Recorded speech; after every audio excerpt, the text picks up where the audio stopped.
Today's reading is Matthew chapter 22. Chapter 22, the parable of the wedding feast. And again Jesus spoke some in parables, saying, The kingdom of heaven may be compared to a king who gave a wedding feast for his son, and sent his servants to call those who were invited to the wedding feast, but they would not come. Again he sent other servants, saying, Tell those who are invited, See, I've prepared my dinner. My oxen and my fat calves have been slaughtered, and everything is ready. Come to the wedding feast. But they paid no attention and went off, one to his farm, another to his business. While the rest seized his servants, treated them shamefully and killed them. The king was angry, and he sent his troops and destroyed those murderers and burned their city. Then he sent to his servants, The wedding feast is ready, but those invited were not worthy. Go therefore to the main roads and invite to the wedding feast as many as you find. And those servants went out into the roads and gathered all whom they found, both bad and good. So the wedding hall was filled with guests. But when the king came in to look at the guests, he saw there was a man who had no wedding garment. And he said to him, Friend, how did you get in here without a wedding garment? And he was speechless. Then the king said to the attendants, Bind him hand and foot and cast him into the outer darkness. In that place there will be weeping and gnashing of teeth, for many are called, but few are chosen. Paying taxes to Caesar.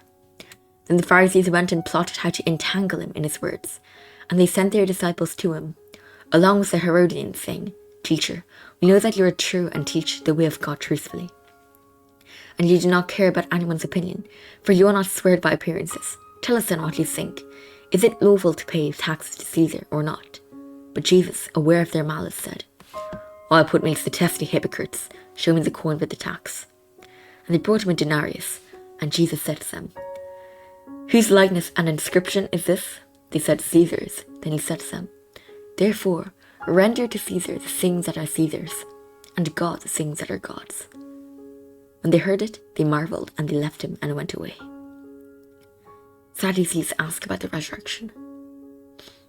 The same day, Sadducees came to him, who say there is no resurrection, and they asked him a question, saying, Teacher, Moses said, If a man dies having no children, his brother must marry the widow and raise up offspring for his brother. Now there were 7 brothers among us. The first married and died, and having no offspring left his wife to his brother. And having no offspring left his wife to his brother. So too the second and third, down to the 7th. After them all, the woman died. In the resurrection, therefore, of the 7, whose wife will she be? For they all had her. But Jesus answered them, You are wrong, because you know neither the Scriptures nor the power of God. For in the resurrection they neither marry nor are given in marriage, but are like angels in heaven. And as for the resurrection of the dead, have you not read what was said to you by God? I am the God of Abraham, and the God of Isaac, and the God of Jacob. He is not God of the dead, but of the living. And when the crowd heard it, they were astonished at his teaching. The Great Commandment. But when the Pharisees heard that he had silenced the Sadducees, they gathered together, and one of them, a lawyer, asked him a question to test him.